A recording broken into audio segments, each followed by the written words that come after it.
കൊടുനിടിലെ ചാരുഗോരോചനം ചേർന്നേലസ്സും പൊൻചിലമ്പും വളകളുമണിയിച്ചമ്മ തന്നങ്കഭാഗേ ലീലാഗോപാലവേഷത്തൊടു മുരളിയുമായി കാലിമേയ്ക്കുന്ന കോലും ചാലേ കൈക്കൊണ്ടു മന്ദസ്മിതമൊടുമരുവും പൈതലേ കൈതൊഴുന്നേൻ തൃക്കാൽ രണ്ടും പിണച്ച തിരുമുഖകമലം ദക്ഷിണേ ചാച്ചുവെച്ചും തൃക്കൈയിൽ കാഞ്ചനോട കുഴലുമത പിടിച്ചൂതി മന്ദം ഹസിച്ചും തക്കത്തിൽ പീലി ചൂടി കരിമുകിൽ വടിവും പൂണ്ടു നിൽക്കും മുകുന്ദൻ നൽകാരുണ്യേന നിത്യം മമ ഹൃതി കളിയാടിടുവാൻ കൈതൊഴുന്നേൻ.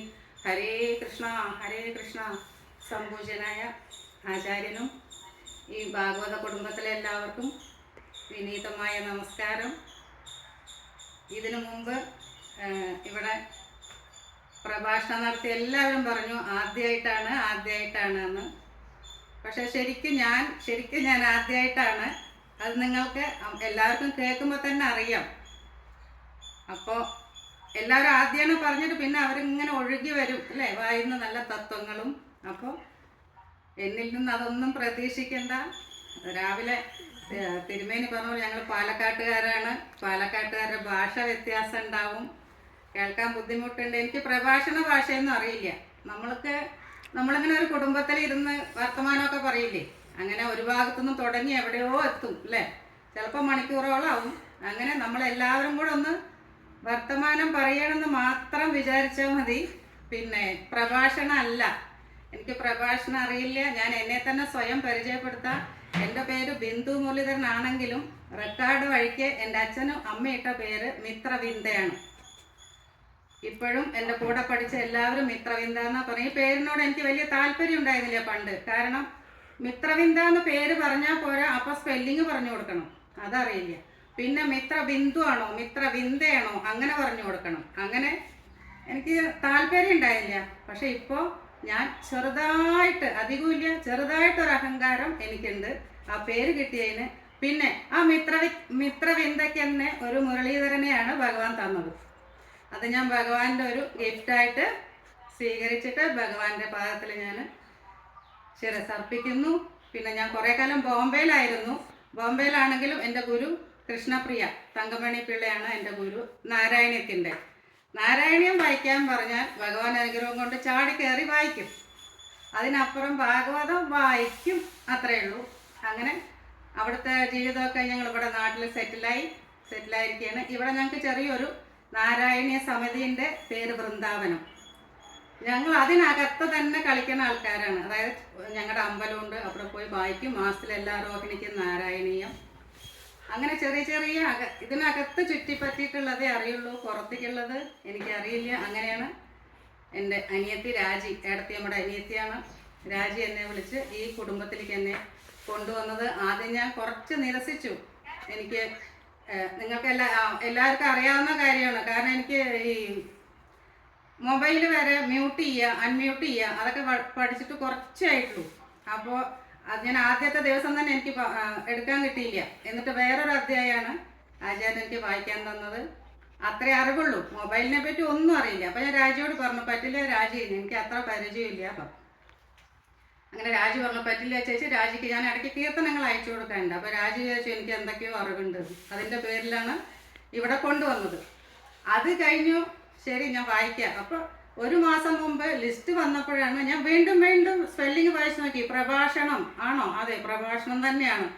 ഞാൻ ഉടനെ രാജി, അത് പറ്റില്ല രാജി, എനിക്ക് പറ്റില്ല. അപ്പോൾ രാജി പറഞ്ഞ ഉത്തരം, മലയാളം അറിയാത്ത എന്നെ കൊണ്ട് തിരുമേനി പറയിപ്പിക്കുന്നു, ഇംഗ്ലീഷിൽ പറഞ്ഞാൽ മതി പറഞ്ഞു. പിന്നെയാണ് ചേച്ചി അതുകൊണ്ട് സമ്മതിക്കില്ല പറഞ്ഞു. ഇപ്പം എൻ്റെ ഇത് പൾസറായിട്ട് നോക്കിയാൽ 200എങ്കിലും ഉണ്ടാവും. അത്രയ്ക്കും ശക്തമായിട്ടാണ് എൻ്റെ നെഞ്ചിടിക്കുന്നത്. ഞാൻ എൻ്റെ ഈ ഒരു നിമിഷത്തിന് വേണ്ടി ടെൻഷൻ അനുഭവിക്കാൻ തുടങ്ങിയിട്ട് ഒരു മാസത്തിൽ ലിസ്റ്റ് വന്നപ്പോൾ തുടങ്ങിയതാണ്. അപ്പോൾ ഞാൻ കഴിഞ്ഞ ആഴ്ച വരെ വിചാരിച്ചു എനിക്ക് മാറ്റി തരുമെന്ന്.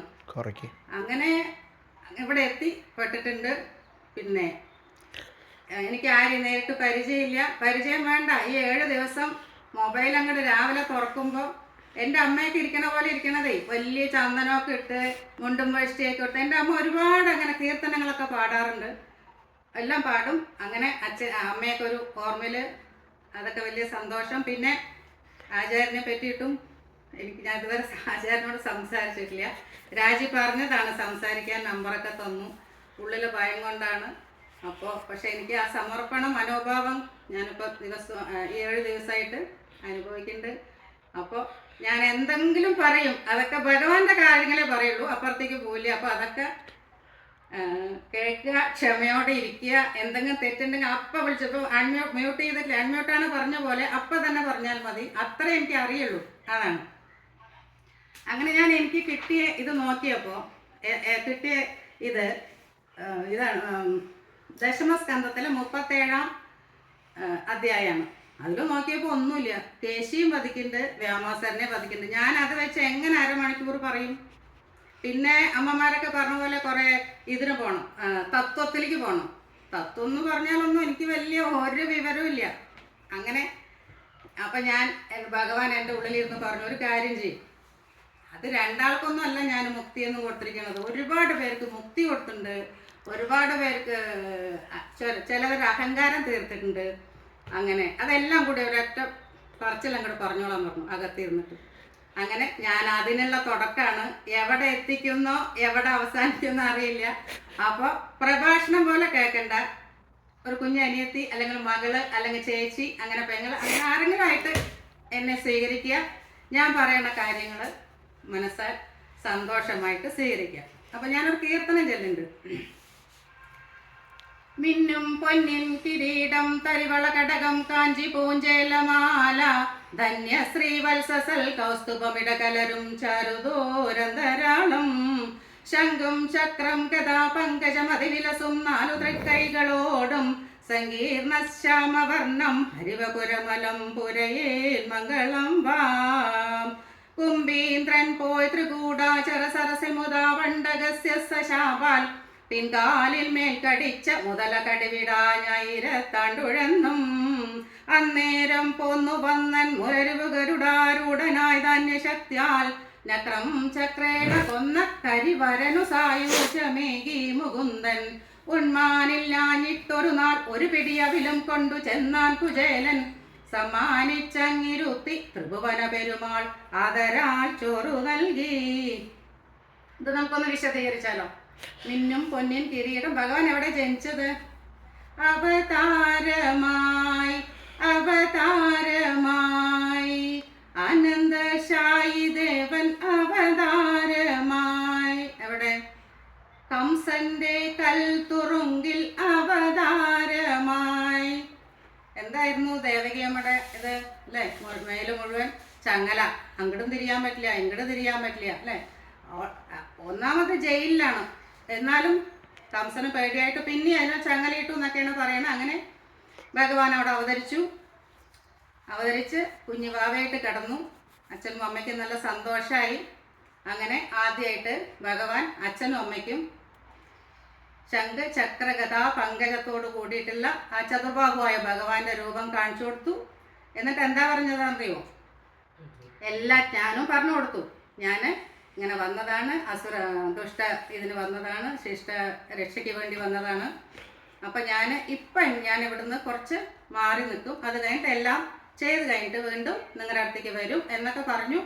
അങ്ങനെ അവരെ നല്ല സന്തോഷിപ്പിച്ചിട്ട് പറഞ്ഞു, അച്ഛനും അമ്മയും പറഞ്ഞു, ശരി ഞങ്ങൾക്ക് എല്ലാം മനസ്സിലായി, പക്ഷെ കുറച്ച് നേരം ഞങ്ങൾക്കൊന്ന് മടിയിൽ വയ്ക്കാനുള്ള രൂപത്തിലാക്കി തരുമോ, എന്നിട്ട് പോയാൽ പോരെ ചോദിച്ചു. അങ്ങനെ ഭഗവാൻ കുഞ്ഞ് പ്രസവിച്ച് ആ രൂപത്തിൽ കിടന്നു. അങ്ങനെ ദേവകിയമ്മ മടിയിൽ വെച്ച് കുറച്ച് നേരം ലാളിച്ച്, പുഞ്ചിരിക്കാനേ പാടുള്ളൂ, കരയാൻ പാടില്ലല്ലോ, കരഞ്ഞാൽ ഭടന്മാർ എണീറ്റില്ലേ ശബ്ദം കേട്ടിട്ട്. അപ്പോൾ നല്ല പുഞ്ചിരിയോടുകൂടെ കിടന്നു. അങ്ങനെ ഭഗവാനെ എടുത്തുകൊണ്ട് പോയി പറഞ്ഞു കൊടുത്തിട്ടുണ്ട്, ഇങ്ങനെ പോകണം, അവിടെ ഗോകുലത്തിൽ പോകണം, അവിടെ മായാദേവിയുണ്ട്, മായാദേവി തിരിച്ചിങ്ങോട്ട് കൊണ്ടുവരണം. ഇതെല്ലാം വസുദേവരടുത്ത് പറഞ്ഞിട്ടാണ് ഭഗവാൻ ചെറിയ കുട്ടിയായിട്ട് വീണ്ടും രൂപമെടുത്തത്. അങ്ങനെ ആ കുട്ടി എടുത്തുകൊണ്ട് കുറച്ച് ലാളിച്ച ശേഷം വസുദേവർ നേരെ ഇവിടേക്ക് ഗോകുലത്തേക്ക് പോവാണ്. പോയപ്പോഴോ എങ്ങനെയാണ്? കാർമുകിലൊത്തുവാനിൽ ഇടിമുഴക്കവുമുണ്ടായി അല്ലേ? നല്ല ഇടിയും മഴയും കാറ്റും കുടയൊന്നും എടുക്കാൻ പറ്റില്ല അല്ലേ? ഇവർ അനങ്ങാതെ പൂവും വേണം. ഭടന്മാർ നല്ല ഉറക്കാണ്. അങ്ങനെ പോയി, നല്ല മഴയായിരുന്നു. അവിടെ എത്തി. കാളിന്തി ദേവി എന്ത് ചെയ്തു? അങ്ങനെ രണ്ട് ഭാഗത്തിലേക്ക് ഇത് മാറി നിന്നിട്ട് ഭഗവാന് പോവാൻ വേണ്ടി വഴി ഉണ്ടാക്കി കൊടുത്തു. അങ്ങനെ പെട്ടെന്നുള്ള മഴയ്ക്ക് ആരാണ് കൊടയിൽ നിന്നത്? അനന്തനാണ്. ആയിരം നാവുള്ളോരനന്തരേ നിനക്കാവുമോ ഭഗവാനെ വാഴ്ത്ത. അങ്ങനെ അനന്തൻ 1000 പടത്തോടു കൂടി ഇങ്ങനെ നിന്നു. അത് കൊടയുടെ രൂപമായി. അങ്ങനെ നന്ദഗോപര് ഗോകുലത്തിൽ ഭഗവാനെ കൊണ്ടാക്കി തിരിച്ച് മായയെ ഇങ്ങോട്ട് കൊണ്ടുവന്നു അല്ലേ? ഇനി ഇതിൽ തന്നെ നമുക്ക് അടുത്ത് പറയുന്നതാണ് ഗജേന്ദ്രൻ്റെ അല്ലേ? ഗജേന്ദ്രമോക്ഷം. മുതല കടിവിടാൻ ഗജേന്ദ്രൻ്റെ കഥ എല്ലാവരും ഈ 7 ദിവസം കൊണ്ട് എല്ലാവരും പറഞ്ഞ കഥയിൽ ഞാനൊന്ന് വീണ്ടും ഓർമ്മിപ്പിക്കുകയാണ്. ഈ കഥകളൊക്കെ നമ്മളിപ്പോൾ 7 ദിവസം കേട്ടു. ഗജേന്ദ്രമോക്ഷം അല്ലേ? ഗജേന്ദ്രന് ആരായിരുന്നു? ഇന്ദ്രദൂപന് അല്ലേ? രാജനായിരുന്നു. അത് അഗസ്ത്യമുനിയുടെ ശാപം കൊണ്ട് ആനയായിട്ട് തീർന്നു. അപ്പോൾ അപ്പുറത്തൊരു മുതല പൂപ്പു ഗന്ധർവൻ. ആ ആനെ പിടിച്ച് വലിക്കാൻ നോക്കി. അതിന് പറഞ്ഞതാണ്. അതിന് മുമ്പേ കൂട്ടത്തിലുള്ള ആനകളൊക്കെ പറഞ്ഞു, മതി ഗജേന്ദ്ര വാ നമുക്ക് പോവാന്ന് പറഞ്ഞു. കേട്ടില്ല. അപ്പോൾ അവിടെ കുറേ പിടിയാനകൾ ഉണ്ടായിരുന്നു. അവരുടെ കൂടെ മതിച്ച് ഒരു താമര പൊയ്കയിലാണ് ഇരുന്നത്. അപ്പോൾ മുതലങ്ങനെ വലിച്ച് വലിച്ച് പോവാനായപ്പോൾ ഭഗവാൻ എന്ത് ചെയ്തു? ഗജേന്ദ്രൻ എന്ത് ചെയ്തു? ഒരു താമരപ്പൂവ കയ്യിൽ കിട്ടി. എന്നിട്ട് അർച്ചിക്കാണ് ഭഗവാനെ. വിളിച്ചത് എങ്ങനെ അറിയോ? ഹരേ കൃഷ്ണ കൃഷ്ണ കൃഷ്ണ. വെറുതെ വിളിയല്ല, ജീവൻ പോവാൻ പോവാണ്. പിടിച്ചു വലിക്കുമ്പോൾ പോവാണ്. 2 വിളി. അതിനാണ് കുന്തി ദേവി പറഞ്ഞത് അല്ലേ? എന്നും ദുഃഖം തരണേ എന്ന്. അതുകൊണ്ട് ഭഗവാനെ കൂടെ ഉറക്കെ വിളിച്ചു. പിന്നെ ഭഗവാനുണ്ടോ? അവന് കാരണം ഗജേന്ദ്രൻ ഇന്ദ്രദുമ്നൻ രാജാവാണ്. അത് ഭഗവാന്റെ പൂജയിൽ തന്നെ മുഴുകിയിരുന്നിട്ടാണ് അഗസ്ത്യ മഹർഷി വന്നപ്പോൾ അത് അതിഥി സൽക്കാരം നൽകിയില്ല. പിന്നെ മഹർഷിമാർ വേഗം ശാപം കൊടുക്കാനൊക്കെ വലിയ മിടുക്കന്മാരാണ്. അപ്പോൾ അങ്ങനെ ശപിച്ചതാണ്, നീ ആനയായിട്ട് പോയിട്ട് ഇങ്ങനെ ചെയ്യാതെ. അതുകൊണ്ടാണ്. അപ്പോൾ കഴിഞ്ഞ ജന്മത്തിൽ ചെയ്ത നാമജപങ്ങളുണ്ട്. അതിൻ്റെ ഓർമ്മയിലാണ് ഭഗവാനെ വിളിച്ചത്, വെറുതെ അല്ല. അങ്ങനെ വിളിച്ചപ്പോൾ ഭഗവാൻ, എൻ്റെ ഭക്തൻ വിളിച്ചാൽ പിന്നെ ഭഗവാൻ ഇരിക്കാൻ പറ്റുമോ? ഭക്തപ്രിയനല്ലേ. അങ്ങനെ വന്നു ഗരുഡാരൂഢനായിട്ട് അല്ലേ? ഗരുഡൻ്റെ മുകളിൽ ഇരുന്നിട്ട് ഭഗവാൻ വന്നു. അങ്ങനെ തൃക്കൈ കൊണ്ട് ഗജേന്ദ്രനെ പിടിച്ചു വലിച്ചു. ഇതിനെന്ത് ചെയ്തു? നക്രം ചക്രേണ കൊന്നു. ചക്രം കൊണ്ട് മുതലെ കൊന്നു. ഹൂഹു അല്ലേ? ഹൂഹു ഗന്ധർവനാണ്. അങ്ങനെ ആർക്ക് മോക്ഷം കൊടുത്തു? ഗജേന്ദ്രന് ഭഗവാൻ മോക്ഷം കൊടുത്തു. ഇനി അജാമിളം അല്ലേ? അജാമിളം അതും നമ്മൾ അടുത്ത് കേട്ടിട്ടേ ഉള്ളൂ അല്ലേ? ഇന്നത്തെ പേര് പോലെയല്ലേ. ഇന്ന് പേര് അച്ഛൻ്റെ ആദ്യത്തെ പേര്, അമ്മയുടെ ആദ്യത്തെ അക്ഷരം എന്നൊക്കെ പറഞ്ഞു വരുമ്പോൾ വായിൽ കൊള്ളാത്ത പേരാ. ഇന്നത്തെ പേരുകൾ അതാണ് കുട്ടികൾ. അന്നതല്ല. അല്ല, വീണ്ടും തിരിച്ചു വന്നിട്ടുണ്ട്. അതും കൂടെ ഞാൻ പറയട്ടെ. വീണ്ടും ഭഗവാന്റെ പേരൊക്കെ പെട്ടു തുടങ്ങിയിട്ടുണ്ട്. നല്ല കാര്യം. അങ്ങനെ ഈ അജാമലിൻ്റെ ഇത്തിരി പ്രായമായിട്ടാണ് ഉണ്ടായത്. അങ്ങനെ നാരായണൻ എന്നാണ് പേരിട്ട്. ആളിത്തിരി നമ്മുടെ അജാമലൻ ചീത്ത വഴിയിലൂടെയാണ് നടന്നത് അല്ലേ? അത്ര നല്ല വഴിയിലൂടെ നടന്നില്ല, പ്രായമായി. പക്ഷെ എന്താണെങ്കിലും വൈകുന്നേരം വന്നാൽ നാരായണനുണ്ടോ? നാരായണൻ കഴിച്ചോ? നാരായണൻ ഉറങ്ങിയോ? അങ്ങനെ നാരായണ കുറേ പ്രാവശ്യം കൂടി പറയും. അങ്ങനെ വയസ്സായി. ഒടുവ് മരണത്തിലേക്കുള്ളൊരു വഴിയായി. അപ്പോൾ വിളിച്ചതാരെയാ? അത് എല്ലാവർക്കും ജീവൻ പോകും. ഒരു ഭഗവാന്റെ ഉള്ള ഇതൊരു സ്ഥലത്ത് നമുക്കൊരു പുല്ലിൻ്റെ ഇതായിട്ട് നമുക്കിവിടെ ഇരിക്കണം എന്നുണ്ടാവും അല്ലേ? മരിക്കുക പറഞ്ഞാൽ എല്ലാവർക്കും ഇത്തിരീശ പേടിയുണ്ടാവും. അപ്പോൾ അജാമളൻ എന്ത് ചെയ്തു? എന്താണറിയോ? യമലോകത്ത് യമന്മാരുടെ ആൾക്കാർ വന്നു. നമ്മുടെ ഇതിലെങ്ങനെയാണ്? കൊമ്പം, മീശ, കയ്യിലൊരു കയറ്, പിന്നെ ഒരു കാള, അങ്ങനെയൊക്കെ അല്ലേ യമദേവൻ വരുന്നത്. അങ്ങനെ പേടിച്ചപ്പോൾ നാരായണ മകനെ വിളിക്കാണ്. ഇത് അച്ഛനെ കൊണ്ടുപോകാൻ വന്നിരിക്കുന്നു കണ്ട് വിളിച്ചപ്പോൾ ഓടി വന്നത് ആരാ? എവിടെ നിന്നെങ്കിലും എന്നെ ആരെങ്കിലും വിളിക്കണ്ടോ നോക്കി ഒരാൾ ഇരിക്കണ്ടേ? നാരായണൻ. വെറുതെ വിളിച്ചാൽ പോരാ, ഉള്ളിൽ തട്ടി വിളിക്കണം. അങ്ങനെ എല്ലാവരും കൂടെ പീതാംബരധാരികളായിട്ട് എല്ലാവരും വന്നു. അപ്പോൾ വന്നപ്പോൾ കണ്ട കാഴ്ച ഈ അജാമലിനെ കൊണ്ടുപോവാണ്. തൊടരുത് എന്ന് പറഞ്ഞു. ആരെ? പീതാംബര. എന്തേ? ഇവർ കുറേ ദുഷ്പ്രവർത്തികൾ ചെയ്തിട്ടുണ്ട്. എന്ത് ദുഷ്പ്രവൃത്തി ചെയ്തിട്ടുണ്ടെങ്കിലും വിരോധമില്ല. നാരായണനെ ഒരു ഇഷ്ടംപോലെ ഭഗവാനെ വിളിച്ചിട്ടുണ്ട്. അതിന് പ്രായച്ചിത്തമായിട്ട് ഒരുപാട് വിളിച്ചിട്ടുണ്ട്. അതുകൊണ്ട് തൊടാൻ പാടില്ല എന്നാണ് ഞങ്ങളുടെ ഭഗവാന്റെ കൽപ്പന എന്ന് പറഞ്ഞപ്പോൾ അത് വിട്ടു. ഇനി യമദേവൻ പറഞ്ഞു, ഇനി മേലാൽ ഈ ഭഗവാന്റെ ആൾക്കാരെ ഒന്നും ഇങ്ങനെ പോയി ചെയ്യരുത്. അങ്ങനെ കുറച്ചു കാലം കൂടി അജാമലൻ ജീവിച്ച് നല്ല കാര്യത്തിൽ ജീവിച്ച് ഭഗവാൻ വിഷ്ണു ലോകത്തേക്ക് വൈകുണ്ഠത്തേക്ക് തന്നെ അജാമലിനെ കൊണ്ടുപോയി.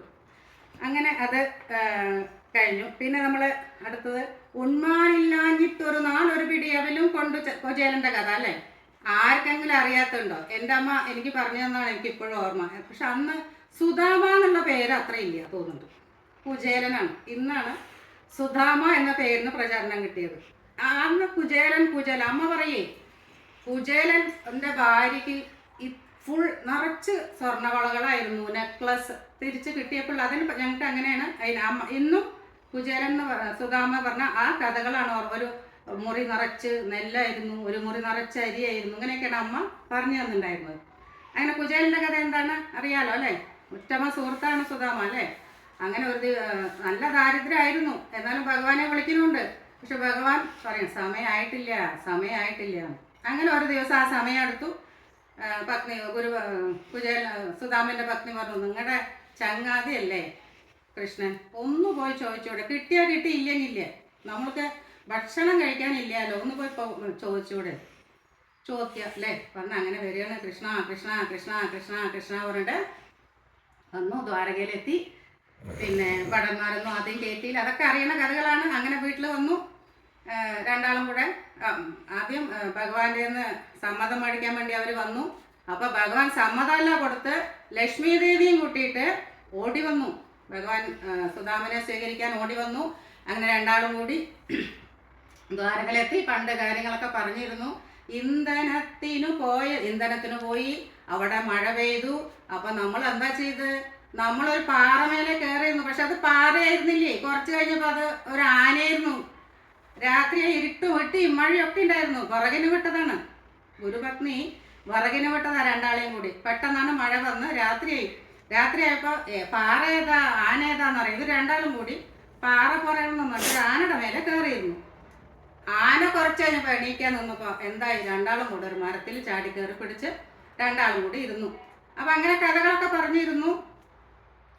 അപ്പം മെല്ലെ പറയാം, കൃഷ്ണ പറയൂ സുധാമ, ഞാനേ അന്നല്ലേ ഒരു കാര്യം പറഞ്ഞിട്ടുണ്ടായിരുന്നില്ല കേട്ടോ. നീ അറിയാണ്ട് ഞാനൊരു കാര്യം ചെയ്തിട്ടുണ്ടായിരുന്നു. എന്താ സുധാമ അത്? എന്താണ് പറയേ? അന്ന് നീയേ എൻ്റെ അടുത്ത് പറഞ്ഞില്ലേ വിശക്കണു. പക്ഷേ അന്ന് എൻ്റെ കയ്യിലെ ഗുരുപത്നി കൊടുത്തയച്ച ആവിലുണ്ടായിരുന്നു കേട്ടോ.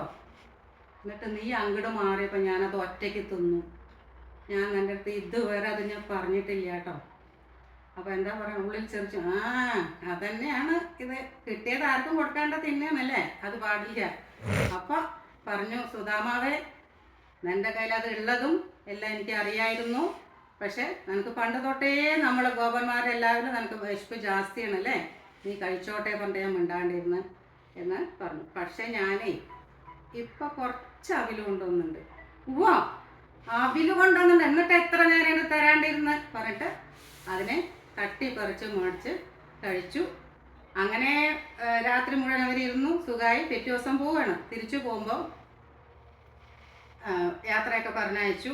അപ്പോൾ സുധാം വിചാരിച്ചു, എനിക്ക് ഒന്നും തന്നില്ലല്ലോ. എന്തായാലും ഞാൻ സുഖമായിട്ട് എനിക്ക് പാൽപ്പായസത്തോടു കൂടിയുള്ള സദ്യ ഉണ്ടായി, അതുണ്ടായി, നല്ല ഉറക്കെ പട്ടുമെത്തൽ എന്നെ കിടത്തി, എന്നെ പട്ടുവസ്ത്രങ്ങൾ തന്നിട്ടുണ്ട് എനിക്ക്. പക്ഷേ എന്തെങ്കിലും തരായിരുന്നു. ഞാൻ ചോദിക്കാണ്ട് തന്നെ അറിയേണ്ടതല്ലേ ഭഗവാന്. അപ്പോൾ പിന്നെ ആലോചിച്ചു, എൻ്റെ ദാരിദ്ര്യദോഷമൊന്നും അകറ്റാൻ മുകുന്ദനും ആവില്ല അല്ലേ. അങ്ങനെ വിചാരിച്ചിട്ട് അങ്ങനെ വീണ്ടും തിരിച്ച് അങ്ങനെ വീണ്ടും കൃഷ്ണ കൃഷ്ണ കൃഷ്ണ. തന്നില്ല, ഇന്ന് ഞാൻ നാമം ചെല്ലില്ല, എനിക്കൊന്നും തന്നില്ലല്ലോ, ഇന്ന് ഞാൻ ചെല്ലില്ല, അങ്ങനെയല്ല വിചാരിച്ചത്. വീണ്ടും അതിനേക്കാൾ കൂടുതൽ നാരായണ കൃഷ്ണ കൃഷ്ണ കൃഷ്ണ പറഞ്ഞ് ചെല്ലി. കുറേ ദൂരം നടന്നപ്പോഴേ വീണ്ടും ദ്വാരകയിലേക്ക് എത്തിയോ എന്നൊരു സംശയം. ഞാൻ തിരിഞ്ഞതാണല്ലോ നടന്നത്, പിന്നെ എന്താ വീണ്ടും ദ്വാരകയിലേക്ക് എത്തിയത്?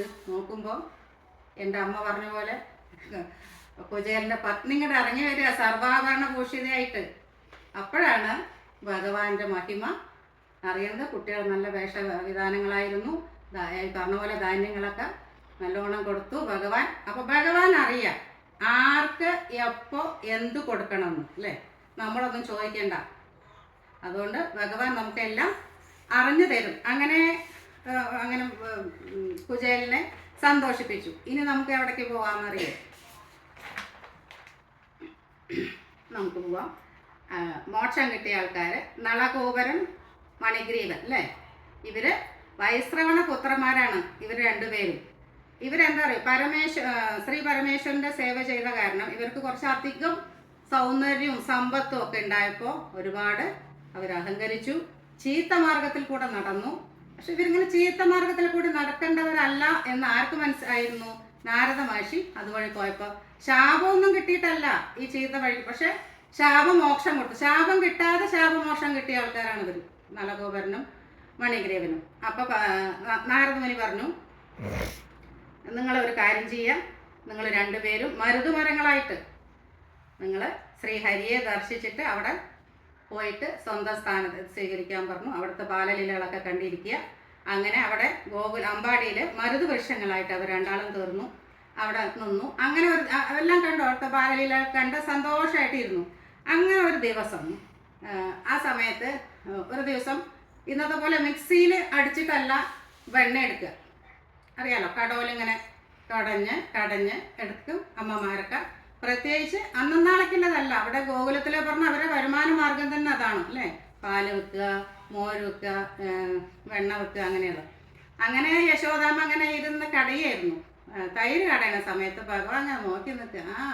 അങ്ങനെ ഓടി വന്ന് മടിയിൽ ചാടി കയറിയിരുന്നു പാൽ കുടിക്കാൻ തുടങ്ങി.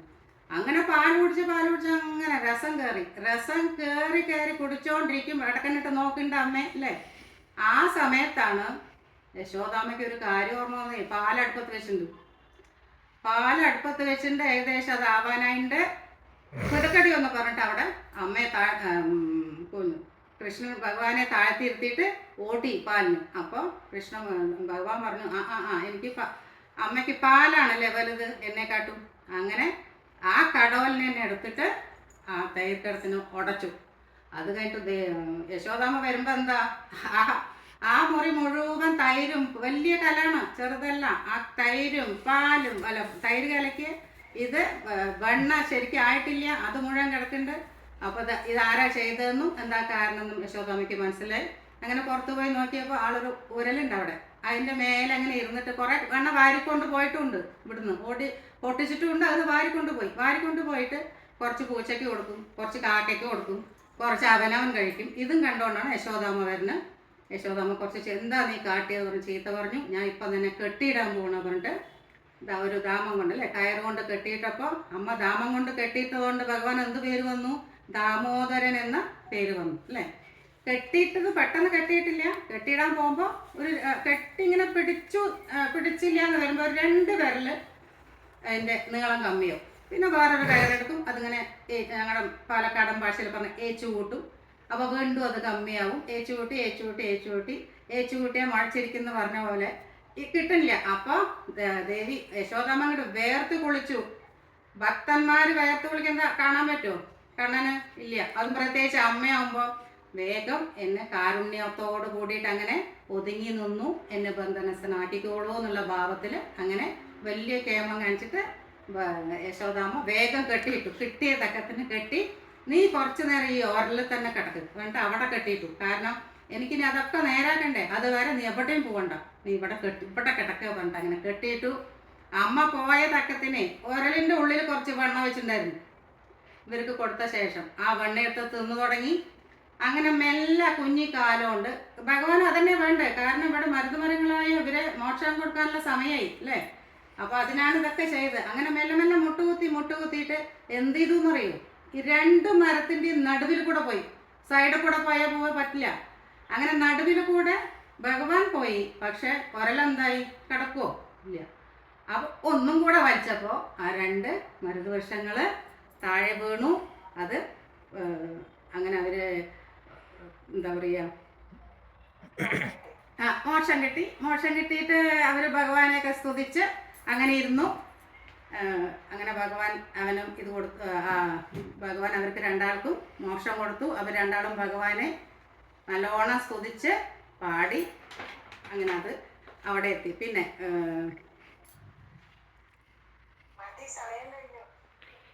കഴിഞ്ഞിട്ടില്ല, അതെനിക്കറിയാം, അതെന്നെ പറ്റിക്കുകയാണ്.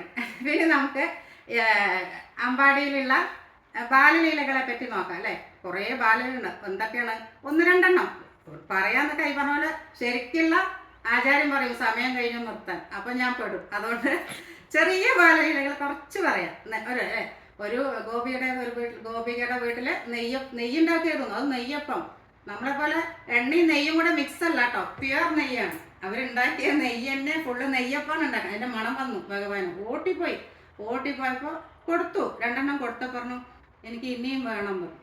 നിനക്കല്ലത്, ഞാൻ എൻ്റെ അച്ഛനെ കാണാൻ പോവാണ്. അവിടെ എൻ്റെ അച്ഛനുണ്ട്, ഏട്ടനുണ്ട്, എല്ലാവരും ഉണ്ട്. അവർക്ക് കൊടുക്കാനാണ്. എൻ്റെ വീട്ടിലേക്ക് ഞാൻ പോവുകയാണ്, വിരുന്ന് പോവാണ് അവർക്ക്. ശരി, അപ്പോൾ മാറിയിരുന്നു. എന്തിലാണ് ആക്കണമെന്നൊക്കെ നോക്കിയിരുന്നു. ഒരു ഡബ്ബ നിറച്ചാക്കി അങ്ങനെ ഒരു സ്ഥലത്ത് എടുത്ത് വെച്ചു. വേർത്ത് കുളിച്ചു. അങ്ങനെ പോകാൻ പറ്റില്ല. അങ്ങനെ കുളിക്കാൻ പോയി. വേർത്തൊക്കെ മാറട്ടെ എന്നിട്ട് പോകാമെന്ന്. ഈ പോയത് ഭഗവാൻ കണ്ടു. ഭഗവാൻ 2-3 ഗോപന്മാരും കൂടെ വിളിച്ച് ഇത് കാലിയാക്കി. അതിന് പകരം എന്ത് വെച്ചു? അവിടെ ചാണകത്തിൻ്റെ ഉരുള എടുത്ത് വെച്ചു. ഇവള് പാപം ഈ ഗോപികതൊന്നും അറിയില്ല. വന്നിട്ട് ഈ ഡബ്ബ എടുത്തിട്ട് പോവുക വീട്ടിലേക്ക്. അപ്പം അച്ഛാ ഞാൻ അച്ഛനെ നല്ല നെയ്യപ്പം കൊണ്ടുവന്നുണ്ട്, കഴിച്ചോളൂ എന്നും പറഞ്ഞ് ഇട്ട് കൊടുത്തപ്പോൾ അച്ഛൻ കൈയിട്ടപ്പോൾ അതിന് ചാണകം അല്ലേ. അങ്ങനെ മനസ്സിലായി. പക്ഷെ എൻ്റെ തെറ്റാണത് അല്ലേ. ഞാൻ ഭഗവാൻ ചോദിച്ചപ്പോൾ കൊടുത്തില്ല. അതുകൊണ്ട് കൃഷ്ണനോട് ദേഷ്യമൊന്നും വന്നില്ല. കാരണം ആലോചിച്ചു അതായിരിക്കും, ചാണകം നിറച്ച തന്നെ ആയിരിക്കും എന്ന് പറഞ്ഞിട്ട് എന്ത് ചെയ്തു വെച്ചാൽ തിരിച്ചു വന്ന് ഭഗവാനെ എടുത്ത് ഉമ്മ വെച്ച് എൻ്റെ തെറ്റ് പറ്റിയതാണ്, ഞാൻ നീ നിറച്ചുണ്ടാക്കി തരാം, ഭഗവാന് കൊടുക്കാണ്ട് ആർക്കും ഒന്നും കൊടുക്കാൻ നിൽക്കരുത് എന്ന് പറഞ്ഞു. ഇതിൻ്റെയൊക്കെ അത് കഴിഞ്ഞു. അത് ഗോപികയ്ക്ക് നല്ല സന്തോഷിപ്പിച്ചു. പിന്നെ ഒരു പഴം വിൽപ്പനക്കാരി അതിൽ കൂടെ വന്നിട്ടുണ്ടായിരുന്നു അല്ലേ. പഴം വിൽപ്പനക്കാരോട് ചോദിച്ചു, അവർ ചോദിച്ചു മാമ്പഴം വേണോ, തേനൂറും മാമ്പഴം വേണോ എന്നൊക്കെ ചോദിച്ചു. അപ്പം മാമ്പഴം തന്നാൽ ഞാനൊരു സൂത്രം കാണിച്ചു തരാറുണ്ട്. എനിക്ക് മാമ്പഴം തന്നാൽ പിന്നെ ഞാൻ എൻ്റെ കുട്ടികൾക്കല്ലാണ്ട് ആർക്കാ തരിക അല്ലേ. അങ്ങനെ ആ മാമ്പഴം കൊടുത്തു. മാമ്പഴം കൊടുത്തപ്പോൾ എന്താ സൂത്രം എന്നറിയോ? അകത്ത് പോയിട്ട് ഇങ്ങനെ കിങ്ങിണി കിലുക്കി പോയിട്ട് ഒരു കൈ നിറച്ചും ധാന്യം എടുത്തിട്ട് വന്നു. വരുമ്പോൾ ഇങ്ങനെ കൈയിൻ്റെ വിരലിൻ്റെ ഇടയിൽ കൂടെ മുഴുവൻ പോവാണ്. കുറച്ച് കിട്ടില്ല, ഒരു 10-15 മണി കിട്ടും. ഇതാ അമ്മൂമ്മ അത് വെച്ചോ പറഞ്ഞിട്ട് ആ കൊട്ടയിലിട്ട് കൊടുത്തു. അങ്ങനെ പഴം വിൽപ്പനക്കാർ പഴമൊക്കെ വിറ്റ് കഴിഞ്ഞ ശേഷം വീട്ടിലെത്തി കൊട്ട ഇറക്കി നോക്കിയപ്പോൾ ആ കൊട്ടയിൽ മുഴുവൻ എന്താണ്? ധാന്യങ്ങളായി അല്ലേ. അങ്ങനെ പലരെയും സന്തോഷിപ്പിച്ച് അങ്ങനെയൊക്കെ ഇരിക്കുന്ന സമയത്ത് ഒരു ദിവസം ഗോപക്കുട്ടികളും ഏട്ടനും എല്ലാവരും ബലരാമ എല്ലാവരും കൂടെ ഓട്ടി വന്നു. യശോദാമ്മേ കണ്ണൻ ഇത് തിന്നുണ്ട്, മണ്ണ് തിന്നുണ്ട് കേട്ടോ, മണ്ണ് തിന്നുണ്ട്. അങ്ങനെ മണ്ണ് ഞങ്ങളൊക്കെ നേരിട്ട് കണ്ടതാണോ പറഞ്ഞു. യശോദാമ്മ അങ്ങോട്ട് ഓടിപ്പോയിട്ട് അവിടെ ചോദിച്ചു, എന്താ ഞാൻ നിനക്ക് വെണ്ണ തരണത് കമ്മിയായിട്ടാണോ നീ മണ്ണ് തിന്നണ്? ഞാൻ ചോദിക്കുമ്പോൾ വെണ്ണ തരാറില്ലേ, പിന്നെ എന്തിനാ മണ്ണ് തിന്നണ്? ഇല്ലമ്മേ, വെറുതെ പറയണവര്, ഞാൻ തിന്നിട്ടില്ല. അവര് ഉവ്വമ്മേ അല്ല ഉവ്വ യശോദാമ്മേ, അവര് ചങ്ങാതിമാര് വെറുതെ പറയണ്. അപ്പോൾ രണ്ടാളും അങ്ങോട്ടും ഇങ്ങോട്ടും പറയുന്നുണ്ട്, വെറുതെ പറയണം. അപ്പോൾ കണ്ണൻ പറഞ്ഞു, സത്യമായിട്ട് ഞാൻ തിന്നിട്ടില്ല അമ്മയോ. എന്നാ നീ വായ തുറക്കും. എന്നാൽ ശരി, അമ്മയ്ക്ക് നിന്ന് കാണിച്ചു കൊടുക്കാൻ പറഞ്ഞു. വായ അങ്ങോട്ട് തുറന്നപ്പോൾ മണ്ണാണോ അവിടെ കണ്ടത്? അല്ല, എന്തൊക്കെ കണ്ട്? അന്തരീക്ഷം മുഴുവൻ കണ്ടു, ദിക്കുകൾ കണ്ടു, പർവ്വതങ്ങൾ കണ്ടു, ദ്വീപുകൾ കണ്ടു, സമുദ്രങ്ങൾ, നക്ഷത്രങ്ങൾ, അങ്ങനെ ഇതെല്ലാം കൂടി സർവ്വലോകങ്ങളും കണ്ടു. ജലം കണ്ടു, തേജസ് കണ്ടു, വായു, ആകാശം. ഇതിൻ്റെ ഇടയിൽ ഒരു കാര്യം കൂടെ കണ്ടു. എന്താണെന്നറിയോ? യശോദാമ്മ അങ്ങനെ വടിയും പിടിച്ചിരിക്കുക ഒരു മുക്കിൽ. അപ്പോൾ എന്തായി? വായിൽ കണ്ടിട്ട് ശോധാഭുവനമഖിലവും ഭീതിയാൽ ചൊന്നീവണ്ണം, നീ എന്തുണ്ണി മുറുക്കിയിടുക മുഖരം വയ്യ പേടിച്ചു നിൽപ്പാൻ, നെയ്യും പാലും തരാം ഞാൻ പൈതലനഹിതമായി കേട്ടുടൻ വാ മുറുക്കിട്ടയ്യോ കാണായതെല്ലാം കളവത് കരുതി പോരെ ഞാൻ കൈതൊഴുന്നേ. അയ്യോ കണ്ണ വേണ്ട മുറുക്ക്, വായ അങ്ങോട്ട് അടച്ചു വയ്ക്കൂ, എനിക്കൊന്നും കണ്ട പറഞ്ഞപ്പോൾ ഭഗവാൻ വായ അടക്കി. അപ്പോൾ യശോദാമ്മയ്ക്ക് പിന്നെ ഒന്നും മായയാലൊന്നും ഓർമ്മയില്ല. അങ്ങനെ യശോദാമ്മയെ സന്തോഷിപ്പിച്ചു. ഇനി 1-2 പേര് അഹങ്കാരം അഹങ്കാരം തീർത്തിട്ടുണ്ട്. ആരാണ്? ആദ്യം ഇന്ദ്രൻ്റെ അല്ലേ. ഇന്ദ്രൻ്റെ അഹങ്കാരം എങ്ങനെ തീർത്തത്? ഒരു ദിവസം ഭഗവാൻ നോക്കുമ്പോഴേ ഭയങ്കര തിരക്ക് എല്ലാവർക്കും. അത് ചെയ്യണം ഇത് ചെയ്യണം, ഒരു യാഗത്തിനുള്ളൊരു പുറപ്പാട്. അപ്പം എന്താ വെച്ചാൽ അവിടെ വിശേഷം? ഇന്നെന്താ വിശേഷം? അപ്പോൾ പറഞ്ഞു, ഇന്ന് ഒരു ഇന്ദ്രയാഗമുണ്ട്. എന്തിനാ ചെയ്യണേ? എന്തിനാ ചെയ്യണമെന്നോ? ഇന്ദ്രനാണ് നമുക്ക് മഴ പെയ്ക്കുന്നതല്ലേ. മഴയില്ലെങ്കിൽ എന്തെങ്കിലും നടക്കുമോ? കൃഷിയാവട്ടെ, പശുക്കൾക്ക് വെള്ളം വേണം, നമ്മുടെ ആവശ്യങ്ങൾക്ക് വേണം അല്ലേ. കഷ്ടച്ചാ, അത് ഇന്ദ്രനൊന്നല്ല, അത് നമ്മൾ ജീവികളുടെ പുണ്യം കൊണ്ടാണ് പെയ്യുന്നത്. ഇപ്പോൾ വലിയ വലിയ മരങ്ങളിൽ, വലിയ വലിയ കാടുകളിൽ മഴ പെയ്യുന്നുണ്ട്. ആ മരങ്ങൾ ഇന്ദ്രന് ബലി കൊടുത്തിട്ടാണോ? അല്ല. അല്ലാണ്ട് ഇന്ദ്രനൊന്നും അല്ല മഴ പെയ്ക്കുന്നത് എന്ന് പറഞ്ഞു. അങ്ങനെ അവർക്ക് പറഞ്ഞു കൊടുത്തപ്പോൾ, കാര്യം പറഞ്ഞപ്പോൾ കാര്യം മനസ്സിലായി. അവർ അവിടെ യാഗം കഴിക്കാണ്ട് ഗോകുലത്തേക്ക് തിരിച്ചു വന്നു. അങ്ങനെ തിരിച്ചു വന്നപ്പോൾ ഇത് മനസ്സിലാക്കിയ ഇന്ദ്രൻ പറഞ്ഞു, ഇന്ദ്രൻ ദേഷ്യം വന്ന് എന്ത് ചെയ്തു? പ്രളയം ഉണ്ടാക്കിയിട്ട് നമുക്ക് ഈ ഗോകുലത്തിനെ നശിപ്പിക്കാം എന്ന് അങ്ങനെ ചിന്തിച്ച് വലിയ കാറ്റും മഴയും ഒക്കെ പ്രളയമൊക്കെ വന്നു. അപ്പോൾ എന്ത് ചെയ്തു? ഭഗവാൻ ഇടത് കൈയിൽ ഒരു ചൂണ്ടുവിരലില് ഗോവർദ്ധന പർവ്വതത്തെ പൊക്കി നിർത്തിയിട്ട് എല്ലാ ഗോകുലവാസികൾ, സ്ഥാവര ജംഗം എല്ലാം കൂടി അതിലേക്ക് വന്നു നിന്നു. ഇന്ദ്രൻ നോക്കിയപ്പോൾ ഇതാ കാണുന്നതേ, ഈ ഭഗവാൻ ഇങ്ങനെ, ഓ ഈ ചെക്കന് ചെറിയ ചെക്കനല്ലേ, അതൊക്കെ കുറച്ച് കഴിയുമ്പോൾ എന്താവും? പിടുമ്പോൾ താഴ്ത്തിടും, നോക്കിക്കോളി നിന്നിട്ട് അങ്ങനെ ഇരുന്നു. പക്ഷെ സംഭവിച്ചത് എന്താണ്? ഇന്ദ്രൻ്റെ അകത്ത് ആ വെള്ളമൊക്കെ കഴിഞ്ഞു, മേഘങ്ങളൊക്കെ കാറ്റുകൊണ്ട് പോയി, മഴ പെയ്യുന്നു. അങ്ങനെ പേടിച്ച് ഓടി തിരിച്ച് അപാനം സഹിക്കാൻ വയ്യാണ്ട് ഇന്ദ്രൻ വന്നു. തെറ്റ് മനസ്സിലാക്കി സ്വർണ്ണ കാമധേനുവിൻ്റെ ഒപ്പം വന്ന് ഭഗവാനെ നമസ്കരിച്ചു. അങ്ങനെ ഭഗവാനെ സ്തുതിച്ചു. അങ്ങനെ ചെറിയൊരു അഹങ്കാരം മാറ്റിക്കൊടുത്തു. പിന്നെ ഒരു അഹങ്കാരം കുറച്ച്, അത്രയില്ല, ആർക്കാണെന്നറിയോ? അർജുനന് ചെറിയൊരു അഹങ്കാരം ഉണ്ടായിരുന്നു. അത് സന്താന ഗോപാലത്തിലൂടെയാണ് അത് മാറ്റിക്കൊടുത്തത് അല്ലേ. ഗുരുവിൻ്റെ, അത് എല്ലാവർക്കും അറിയാം. ഗുരുവിന് 8 മക്കളുണ്ടായിരുന്നു. 8 മക്കളും മരിച്ചുപോയി, പ്രസവത്തിൽ തന്നെ മരിച്ചുപോയി. അങ്ങനെ മരിച്ചുപോയി. ഭഗവാൻ ബാക്കി 9ാമത് ഉണ്ടായപ്പോൾ അർജുനൻ കൃഷ്ണന് ഇവിടെ നല്ല പരിചയമുള്ളതുകൊണ്ട് അവിടെ അർജുനനും അവിടെ ആ വീട്ടിലേക്ക് വരാനുള്ള അധികാരം ഉണ്ടായിരുന്നു. അങ്ങനെ ഒരു ദിവസം പറഞ്ഞപ്പോൾ ഇങ്ങനെ ഗുരു പറഞ്ഞു, ഇങ്ങനെയൊക്കെ ഉണ്ടായി, 7-8 മക്കളുണ്ടായി. അതിനെന്താ, ഞാൻ അടുത്ത് ഉണ്ടാകുമ്പോൾ നമുക്ക് ഞാനതിൽ എന്തൊക്കെയോ ഈ പറഞ്ഞ പോലെ ഭഗവാനോട് ഒരു വാക്ക് പോലും പറഞ്ഞില്ല അല്ലേ. ഇങ്ങനെ ഒരു സംഭവം ഉണ്ട് കൃഷ്ണ, എന്താ വേണ്ടത്? ഒന്നും അതൊന്നും പറഞ്ഞില്ല.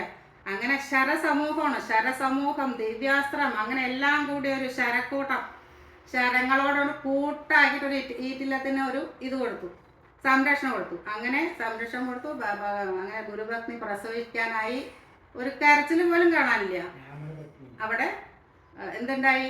അവിടെ ഭഗവാൻ തിരിച്ചു വന്നു പറഞ്ഞു അർജുനനോട്, 8 എണ്ണത്തിൻ്റെ മൃതയെങ്കിലും കാണാൻ പറ്റി, ഇവിടെ അതുപോലും നീ കാണാനില്ല, എന്താ ചെയ്ത്? അങ്ങനെ ഇങ്ങനെയൊക്കെ പറഞ്ഞ് കുറേ അർജുനനെ ചീത്ത പറയാൻ തുടങ്ങി. അപ്പോൾ അതൊക്കെ കേട്ട് ഭഗവാൻ അങ്ങനെ നിൽക്കുന്നുണ്ട്. അങ്ങനെ ഭഗവാൻ അങ്ങനെ അത് കഴിഞ്ഞിട്ട് ആയിട്ടില്ല, എനിക്ക് പോകാനായിട്ടില്ല, കുറച്ചും കൂടി അഹങ്കാരമുണ്ട്, അതും കൂടെ തീരട്ടെ പറഞ്ഞിട്ട് പുഞ്ചിരിച്ചുകൊണ്ട് നിൽക്കുക. അങ്ങനെ ഈ ചീത്ത പറഞ്ഞ കേട്ടപ്പോൾ ഭഗവാൻ എന്ത് ചെയ്തു? സൈഡിലേക്ക് മാറി നിന്നു. അർജുനൻ അവിടെ അഗ്നികുണ്ഡം കൂട്ടി ചാടിയില്ല എന്ന് പറയുമ്പോഴേക്കും ഭഗവാൻ ഓടി വന്ന് കയ്യിൽ പിടിച്ചു. എന്താ ചെയ്യണമെന്നും ഇങ്ങനെയൊക്കെ അവിടുത്തെ എല്ലാ കാര്യങ്ങളും പറഞ്ഞു. വാ നമുക്കൊരു സ്ഥലത്തേക്ക് പോകാൻ പറഞ്ഞിട്ട് ഈ KSRTC ഫാസ്റ്റ് പാസഞ്ചറിനൊക്കെ ഇല്ല എന്ന പോലെ നല്ല സ്പീഡുള്ള ഒരു രഥത്തിലങ്ങോട്ട് അതിവേഗത്തിൽ പായുന്ന രഥം എന്നാണ് പറഞ്ഞിരിക്കുന്നത്. അങ്ങനെ ചക്രവാളം കടന്ന് പടിഞ്ഞാറേ ദിക്കിലേക്ക് രണ്ടാളും കൂടെ പോയി. അങ്ങനെ അവിടെ ഒരു സ്ഥലത്തെത്തി. കൂരാക്കൂരി ഇരുട്ടാണ്, പക്ഷേ ഭഗവാന്റെ കയ്യിലുള്ള സുദർശനം കൊണ്ട് അങ്ങോട്ട് ഭയങ്കരമായിട്ട് പ്രകാശം. അർജുനന് ഒന്നും കാണുന്നില്ല, പ്രകാശം കൊണ്ടാണ്. അങ്ങനെ അർജുനന് അവിടെ ഈ ബ്രാഹ്മണ പുത്രന്മാരിരിക്കുന്നത് ഭഗവാൻ കാണിച്ചു കൊടുത്തു. ഈ ഒരു ഇത് എൻ്റെ സ്ഥാനം, വൈകുണ്ഠ ലോകം കാണിച്ചു തരാം. ഇതാണ് വാചാമഗോചരമാണ് ആ വൈകുണ്ഠത്തിൻ്റെ പേര്. ഈ വൈകുണ്ഠം നിനക്കൊന്ന് കാണിച്ചു തരണമെന്നുണ്ടായിരുന്നു എനിക്ക് അല്ലേ. ഇടയ്ക്കിടയ്ക്ക് എന്നെ അത്ര വിലയില്ലാണ്ടൊരു കാണിക്കലുണ്ട്, മനുഷ്യനാണ് എന്നിട്ട് അല്ലേ. അപ്പോൾ എൻ്റെ സ്ഥാനം കാണിച്ചു തരാൻ വേണ്ടിയിട്ടാണ് അവിടെ കൊണ്ടുവന്നത്. അതുകൊണ്ട് അവർ ആ പാണ്ഡുപുത്രനായ അർജുനനെ രണ്ടാളും കൂടി ഈ പുത്രന്മാരെയൊക്കെ കൊണ്ടുവന്ന് ബ്രാഹ്മണനെ ഏൽപ്പിച്ചു. അങ്ങനെ അർജുനന് എന്താ കാര്യമെന്ന് മനസ്സിലായി. പിന്നെ അഹങ്കാരം തീർത്ത ആരുടെയാണ്? കാളിയൻ അല്ലേ. കാളിയൻ്റെ കാളിയൻ്റെ ഓരോ കാളി എല്ലാവരും കൂടെ കാളിയൻ്റെ അടുത്ത് വെള്ളം കുടിക്കാനായിട്ട് പോയി എല്ലാവരും. അപ്പോൾ അവിടെ ഈ ഇതുവരെ അത് വിഷം ചീറ്റിയിട്ട് 10 ഇതിൽ കൂടെ വിഷം ചീറ്റിയിട്ട് ചെടികളൊക്കെ ഉണങ്ങാൻ തുടങ്ങി, പൂക്കളുണ്ടാവാതിരിക്കുക. അപ്പം ഭഗവാൻ വന്ന് എന്ത് ചെയ്തു? ഭഗവാൻ കാളിന്തിയിൽ വെള്ളം കുടിക്കാനായി വന്നു. അങ്ങനെ ഇത് കണ്ടപ്പോൾ ദൂരേനെ കണ്ടു, കാളിയനെ കണ്ടപ്പോൾ ഭഗവാൻ അങ്ങനെ ഒരു ചാട്ടം ചാടി കാളിന്തിയിൽ. അങ്ങനെ കാളിയെ മർദ്ദനം തുടങ്ങി. അങ്ങനെ ചോരയൊക്കെ ചീറ്റാൻ തുടങ്ങി. ഇത് കാളിന്തി ചുവപ്പ് നിറയായിട്ട് മാറി. കാളിയൻ എന്ത് ചെയ്തു? ഭഗവാനെ ചുറ്റി മുറിഞ്ഞു അല്ലേ, വരിഞ്ഞു, ഇങ്ങനെ വരിഞ്ഞു കെട്ടി. അപ്പോൾ ഭഗവാനെ കാണാനേ ഇല്ല. അപ്പോൾ ഇവിടെ ഗോപന്മാരുണ്ട്, കുട്ടികളുണ്ട്, പശുക്കുട്ടികളുണ്ട്. പറഞ്ഞു, അയ്യോ കണ്ണനില്ലാണ്ട് നമ്മൾ പോയാൽ യശോദാമ്മ എന്താ ചെയ്യുക? നമുക്കും ഇതിലേക്കൊക്കെ ചാടാം, നമുക്ക് എല്ലാവർക്കും പശുക്കുട്ടികളൊക്കെ നമുക്ക് ചാടുക പറഞ്ഞു. അങ്ങനെ ചാടാൻ നിൽക്കുമ്പോഴേക്കും ഭഗവാൻ അങ്ങനെ പുഞ്ചിരി തൂക്കി പൊങ്ങി വന്ന് അവരോട് അവർ ഭഗവാനെ കണ്ടപ്പോൾ പിന്നെ ചാടാനൊന്നും പോയില്ല. അങ്ങനെ ആ വരിഞ്ഞ് നിൽക്കണ കാളിയനെ വിട്ടു. അങ്ങനെ കൊല്ലാനായിട്ട് നിൽക്കണ സമയത്താണ് കാളിയൻ്റെ ഭക്തിമാർ വന്നു. നല്ല ഒരു ഭക്തരാണ്, നല്ലോണം സ്തുതി പാടി. കാരണം ഇങ്ങനെ ഒന്നും ചെയ്യരുത് എന്ന് പറഞ്ഞു. അങ്ങനെ കാളിയൻ ഭക്തിമാരുടെ ഇത് കാരണമാണ് രക്ഷപ്പെട്ടതല്ലേ. അതുകൊണ്ട് ഭഗവാനെ സ്തുതിച്ച് കാളിയൻ്റെ എല്ലാ അഹങ്കാരവും മാറി. ഇനി കംസൻ കുറേ പേരെ ഭഗവാനെ കൊല്ലാൻ വേണ്ടി അയച്ചിട്ടുണ്ടായിരുന്നു അല്ലേ. ആരെയൊക്കെയാണ്? ആദ്യം പൂതന, അറിയാവുന്നതാണ് പൂതന മോക്ഷ കഥ. ഭഗവാൻ പാല് കൊടുത്ത്, രാക്ഷസിയാണെങ്കിലും വന്ന വരവ് ഒരു രാജ്ഞിയെ പോലെയാണ് വന്നത്. അപ്പോൾ തമ്മിൽ പറയും, ഇവരെവിടുത്തെയാ? അവരുടെ ബന്ധുവാണോ? ഇവരുടെ ബന്ധുവാണോ? എന്നാൽ ചിലപ്പോൾ അവിടുന്നാണോ ഇവിടുന്നാണോ എന്ന് ആർക്കും ചോദിക്കാനും വയ്യ. അങ്ങനെ യശോദാമ്മ ചോദിച്ചു, വരൂ ഇരിക്കൂ എന്നൊക്കെ പറഞ്ഞ് ആദ്യത്തെ മര്യാദ കാണിച്ചു. യശോദ അവർക്ക് ഇത്തിരി കുടിക്കാൻ വെള്ളം എടുക്കാൻ പോയ സമയത്ത് ഭഗവാൻ കിടക്കന്നിട്ടൊന്ന് നോക്കി. എന്താ ചോദിച്ചു. അങ്ങനെ വണ്ടിയിൽ കയറിയിരുന്ന് വിഷം പുരട്ടിയ മുല കൊടുത്തു അല്ലേ. അങ്ങനെ കുടിച്ച് എന്നെ മതിയായി. ജീവൻ അങ്ങോട്ട് പോവാനായപ്പോൾ പൂതന പറഞ്ഞേ, എന്നെ വിടൂ. ഞാനൊരു പ്രാവശ്യം പിടിച്ചാൽ പിന്നെ ഞാൻ വിടില്ല. ആരും പിടിച്ചതാ, പിന്നെ ഞാൻ വിടില്ല എന്ന്. അങ്ങനെ പൂതനയുടെ മോക്ഷം കൊടുത്തു. പൂതനയുടെ ശരീരം തയ്ക്കുമ്പോഴൊക്കെ ചന്ദനത്തിൻ്റെ മണമായിരുന്നു എന്നാണ് പറയണതേ. കാരണം ഭഗവാനാണ് എടുത്തിരിക്കുന്നത് അല്ലേ ജീവൻ. അപ്പം പൂതനയ്ക്ക് മോക്ഷം കൊടുത്തു ഭഗവാൻ. പിന്നെ ശകടാസുരൻ, ഭഗവാന് വയസ്സൊന്നും എത്തിയിട്ടില്ല. പക്ഷെ അവിടെ പക്കപ്പിറന്നാൾ നടത്തും. എല്ലാ മാസമുള്ള നാളിലും അവിടെ വിശേഷങ്ങൾ നടത്തും. അങ്ങനെ രാവിലെ എണിച്ച് കുളിപ്പിച്ച് യശോദാമ്മ ഭഗവാനെ അവിടെ കൊണ്ടു നിർത്തി. കുറേ പണികളുണ്ട്. ഉച്ചയ്ക്ക് പുറത്ത് ഊണ് കഴിക്കാനൊക്കെ ഉണ്ട്. അപ്പോൾ അവർ അവിടെ കിടത്തിയിട്ട് പോകുമ്പോൾ 2-3 കുട്ടികളുണ്ടായിരുന്നു, കുട്ടികൾ. അവരോട് പറഞ്ഞു, കുട്ടിയെ ഇവരെ നോക്കിക്കോളൂട്ടാ, ഞാൻ ഇപ്പം വരാമെന്ന് പറഞ്ഞിട്ട് യശോദാമ്മ പോയി എന്തോ പണി ചെയ്തിരിക്കുമ്പോൾ കട്ടപ്പെട്ടെന്നൊരു ശബ്ദം. യശോദാമ്മ ഓട്ടി വന്നപ്പോൾ ഒരു വണ്ടി എന്നാൽ അത് കുട്ടിയെ കിടത്തുമ്പോഴാണ് നോക്കിയില്ല, ധൃതിയാണ്. ഈ വണ്ടി എങ്ങനെ വന്നതെന്ന് നോക്കിയില്ല. ആ വണ്ടിയുടെ ചോട്ടിലാണ് കൊണ്ട് കിടത്തിയത്. ആ വണ്ടി ചട്ടപ്പെട്ടാന്ന് പൊട്ടി കിടക്കുന്നുണ്ടായിരുന്നു. അഴിക്കോല് തിരിഞ്ഞ് കിടക്കുക അവരല്ലേ എന്ന പോലെ. അപ്പോൾ യശോദാമ്മ വന്ന് കുട്ടിയെ ചിരിച്ചുകൊണ്ട് കിടക്കുക. യശോദാമ്മ വന്ന് ഭാര്യ എടുത്തു. അപ്പോൾ ഗോപക്കുട്ടികൾ പറഞ്ഞു, യശോദാമ്മേ ഈ കണ്ണൻ്റെ കാല് കൊണ്ടിട്ടാണ് ഈ വണ്ടി പൊട്ടിച്ചതറിയത്, അതാണ്. അപ്പോൾ യശോദാമ്മയ്ക്ക് അത് വിശ്വസിക്കാൻ പറ്റില്ല, കുഞ്ഞി കാലോ പൊട്ടി. പക്ഷെ അതിന് മുമ്പ് നടന്ന പൂതനാമോഷം അല്ലേ, അതാലോചിക്കുമ്പോൾ ഉറപ്പിക്കാനും പറ്റില്ല ഇതല്ലാന്ന്. അങ്ങനെ എന്തായാലും അങ്ങനെ ഭാര്യ എടുത്തു. ഈ ശബ്ദം കേട്ട് അവിടെ വല്ല ഗോപികുമാർ വന്നിട്ടുണ്ടായിരുന്നു. എല്ലാവർക്കും സന്തോഷമായി. അങ്ങനെ ശകടാസുരൻ്റെ പണി കഴിഞ്ഞു. പിന്നെ തൃണാവർത്തം വന്നു അല്ലേ. എന്തിൻ്റെ രൂപത്തിലാണ്? ചുഴലിക്കാറ്റിൻ്റെ രൂപത്തിൽ ഭഗവാനെ അങ്ങോട്ട് എടുത്തുകൊണ്ട് പോയി. ഇതേപോലെ തന്നെ ഭഗവാനെ കിടത്തിയിട്ട് യശോദാമ്മ ഉള്ളിൽ പോയതായിരുന്നു. ചുഴലിക്കാറ്റ് പറഞ്ഞാൽ ആകെ മണ്ണും പൊട്ടിയും, ഡൽഹിക്കാരുടെ ഭാഷയിൽ ആന്തി, അതായത് ചുഴലിക്കാറ്റ്. അങ്ങനെ വന്നു ഭഗവാനെ എടുത്തുകൊണ്ട് ഈ തൃണാവർത്തനങ്ങൾ പോയി. അപ്പോൾ ഒന്നും കാണുന്നില്ല, പൊടി കാരണം യാതൊന്നും ആർക്കും കാണുന്നില്ല. കണ്ണാ വിളിക്കുന്നുണ്ട്. ആരെ? യശോദാമ്മ. ആരെ പോലെ? ഒരു പശുവിനെയും കുട്ടിയും കൂടെ നമ്മൾ ഒരു ഭാഗത്ത് കെട്ടിയാൽ പശുക്കുട്ടി അഴിഞ്ഞു പോയാൽ പശുവിൻ്റെ കരച്ചിൽ എന്തായിരിക്കും അല്ലേ? കുട്ടി അഴിഞ്ഞു പോയാൽ നല്ല കരച്ചിലായിരിക്കും. അതേപോലെ കരഞ്ഞപ്പോൾ അടുത്തുള്ള എല്ലാവരും വന്നു, ഗോപികമാരും ഗോപന്മാരും. എന്താ പറ്റിയ യശോദ? കുട്ടിയെ കാണാനില്ല എന്ന്. ആർക്കും തമ്മിലും കാണുന്നില്ല. നമ്മുടെ കരച്ചിൽ കേട്ട് സഹിക്കാൻ വയ്യാണ്ട എന്ത് ചെയ്തു കണ്ണൻ അവിടുന്ന് അങ്ങോട്ട് പർവ്വതം പോലെ കനം വെച്ച് വന്നു.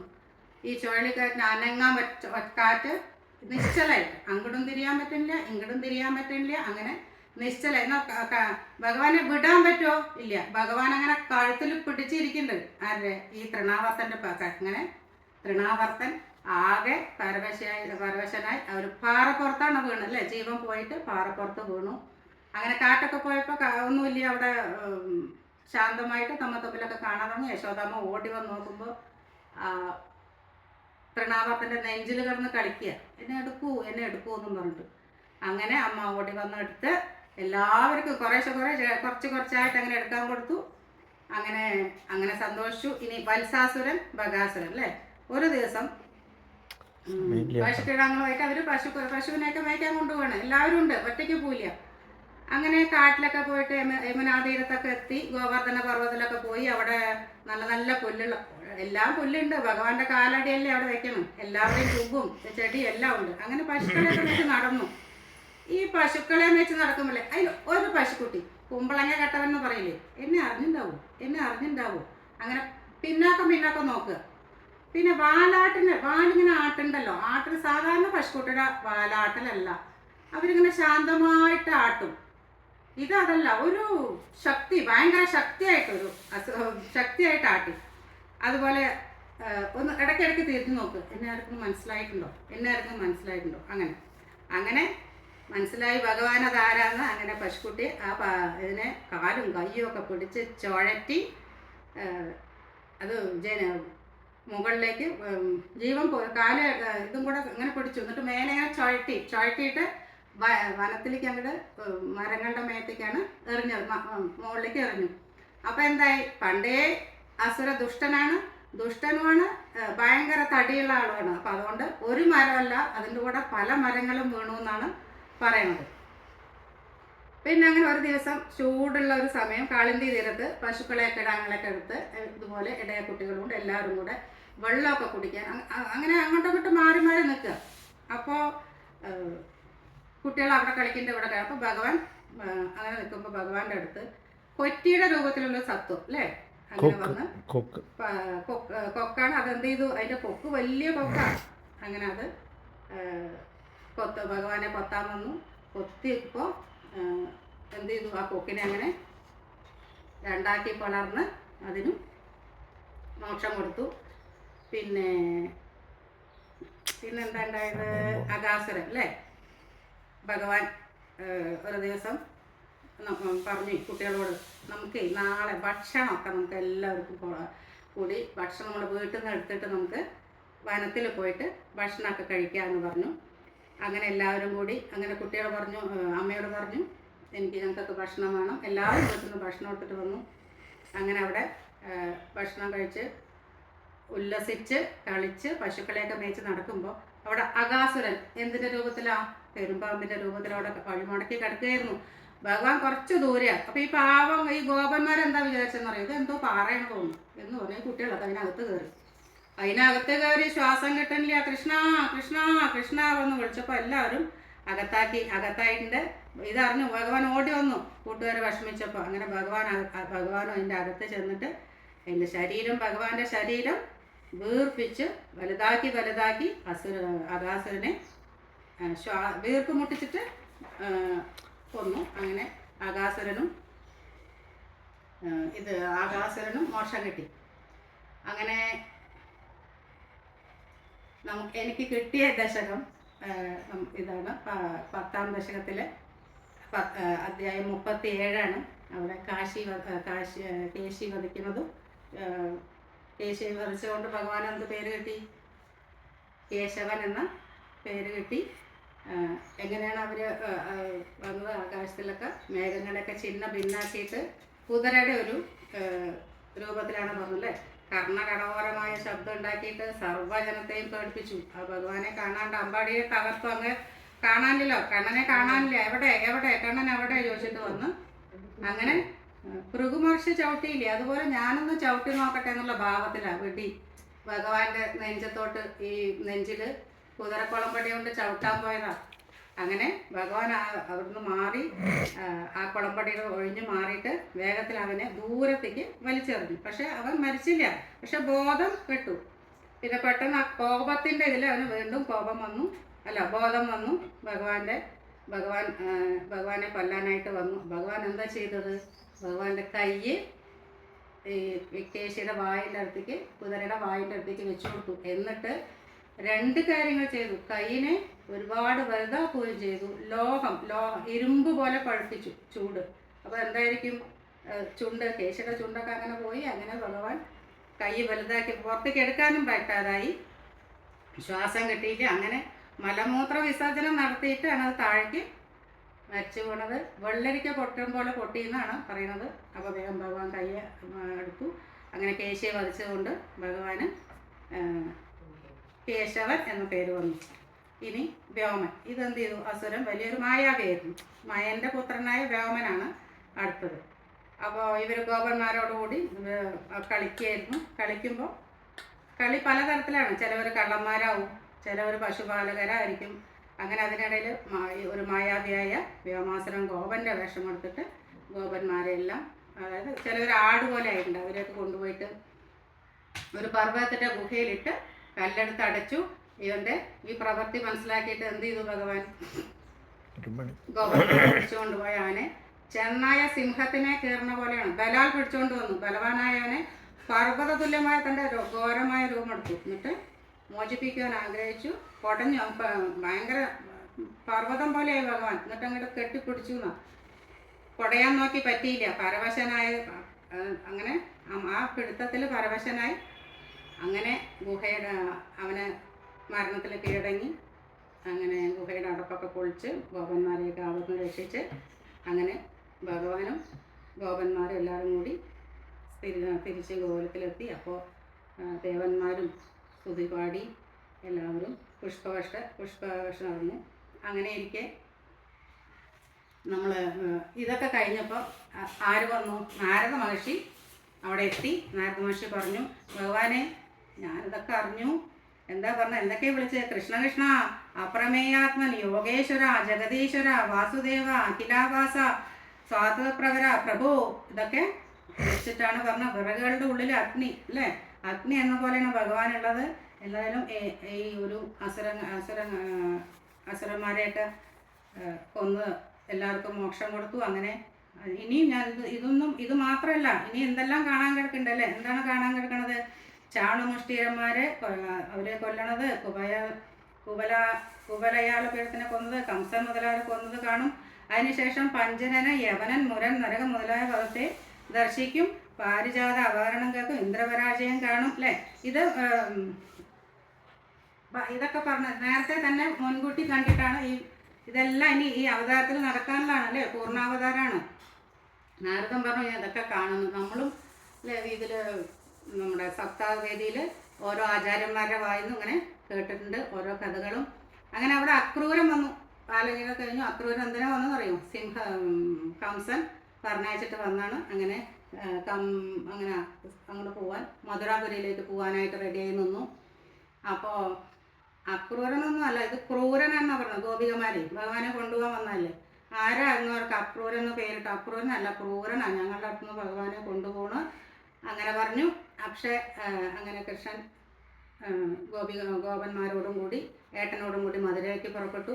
അങ്ങനെ മധുരയിൽ പോണ വഴിക്ക് രാജവീതിയിൽ ആരെയൊക്കെ കണ്ടു? കുബ്ജ, അല്ലേ? ത്രിവക്ര, അവളെ കണ്ടു. വിളിച്ചു, സുന്ദരി വിളിച്ചു. സുന്ദരി? ഞാനോ? തിരിഞ്ഞു നോക്കി, എന്നെയാണോ വിളിക്കുന്നത്? അതെ. എന്താ കൊണ്ടുപോകണം? എവിടേക്കാണ് പോകണം? ഞാനേ കംസനെ കുറിക്കൂട്ട് കൊണ്ടുപോകാം. കംസൻ ഞാൻ ഉണ്ടാക്കിയ കുറിക്കൂട്ടാണ് കഴിക്കുക, നല്ല മണമുള്ളതാണ്. എന്നാൽ ഞങ്ങൾക്ക് ഇത്തിരി തരൂ. പിന്നെ നിങ്ങൾക്ക് തരാണ്ട് ഞാൻ പിന്നെ കൊണ്ടുപോകും. അങ്ങനെ കുബ്ജൻ എന്ത് ചെയ്തു? ഭഗവാന് രണ്ടുപേർക്കും, ഏട്ടനും അനിയനും, കയ്യിലും എല്ലാ അങ്കുലിയും രണ്ട് സൈഡ് കാലിലും ഒക്കെ ഇട്ട് കൊടുത്തു, കയ്യിലിട്ട് കൊടുത്തു, നെറ്റിയിലിട്ട് കൊടുത്തു. അങ്ങനെ അവരെ സുന്ദരന്മാരാക്കി. അപ്പോൾ എന്ത് ചെയ്തു ഭഗവാന്റെ കാലുകൊണ്ട് കുബ്ജയുടെ കാല് ഒന്ന് അമർത്തി രണ്ട് വിരലുകൊണ്ട് ഒരൊറ്റ പൊക്ക് താടിയിൽ പിടിച്ചു. എന്തായി? ആ മൂന്ന് ഇതില്ലാണ്ടായി, സുന്ദരിയായി. അങ്ങനെ മോക്ഷം കൊടുത്തു, സന്തോഷിപ്പിച്ചു. അങ്ങനെ അവർ പോയി. പിന്നെ ഒരു വെളുത്തേടം വരുന്നു. തേച്ച് ഇതിലൊക്കെ കളർ കൊടുക്കുന്ന ആളാണ് ഇത്. കുറേ ഉണ്ട്. അപ്പോൾ എവിടേക്കാണ് പോണത്? ഞാൻ കംസൻ്റെ ഇതൊക്കെ തേച്ചത് കൊണ്ടു കൊടുക്കാൻ പോകുന്നു. ഞങ്ങൾക്ക് 2 ഡ്രസ്സ് തരും. പിന്നെ കാലിക്കിടാങ്ങളെ മേച്ച് നടക്കണം, നിങ്ങൾക്കാണ് രാജാവിനെ പോലെ ഇത് ഡ്രസ്സ് തരാൻ പറ്റില്ല പറഞ്ഞു. അപ്പോൾ എന്ത് ചെയ്തു? മോക്ഷം കൊടുത്തു. ഒരു കൈ കൊണ്ട്, ആ തൃക്കൈ കൊണ്ട് കൊന്നു. പിന്നെ വന്നത് വാണിപ്പക്കാരൊക്കെ എല്ലാവരും ഭഗവാൻ ഓരോരോ സാധനങ്ങൾ കൊടുത്തു. ഒരു നെയ്ത്തുകാരൻ വന്നു, എവിടേക്കാണ് പോകണമെന്ന് ചോദിച്ചു. അത് കംസനുള്ള തുണികൾ കൊണ്ടുപോകണമെന്ന് പറഞ്ഞു. ഞങ്ങൾക്ക് തരുമോ ചോദിച്ചു. പിന്നെ അത് കൊടുത്തു. ഏട്ടനും അനിയനും എല്ലാവരും കൊടുത്തപ്പോൾ അത് സന്തോഷമായി സ്വീകരിച്ചു. അങ്ങനെ സന്തോഷിപ്പിച്ചും കൊന്നു. അങ്ങനെ നടക്കുന്ന സമയത്ത് അങ്ങനെ എത്തി. ഇന്ദ്രധനുസ് പോലുള്ള ഒരു വില്ല് കണ്ട് അവിടെ ഇടത് കൈ കൊണ്ട് അതിനെ പൊട്ടിച്ചു. ഇതൊക്കെ നടത്തി അങ്ങനെ പോയി. അങ്ങനെ ഭഗവാൻ എവിടെ എത്തി? മധുരാപുരിയിലെത്തി. നഗരത്തിലിറങ്ങി കാഴ്ചയൊക്കെ കണ്ടു. അങ്ങനെ അവിടെ ശകടങ്ങളൊക്കെ വെച്ചിരിക്കുന്ന സ്ഥലമുണ്ട്, ഉദ്യാനം.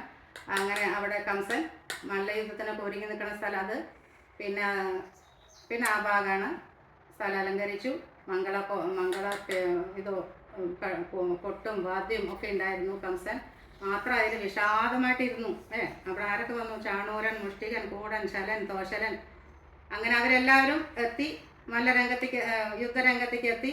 ബലരാമനും കൃഷ്ണനും കൂടെ ഈ കൊട്ടും പാട്ടും ഒക്കെ കേട്ടപ്പോൾ അകത്ത് കയറാൻ നിന്നു. അപ്പം കുവലയാപീഠം എന്ന ആന അല്ലേ, ആനക്കാരും ആനയും അതിനെ ദേഷ്യം പിടിപ്പിച്ചുകൊണ്ട് നിൽക്കുക. വെറുതെ ആന ശാന്തമല്ല, അതായത് ഭഗവാനെ കൊല്ലാൻ വേണ്ടിയിട്ട്.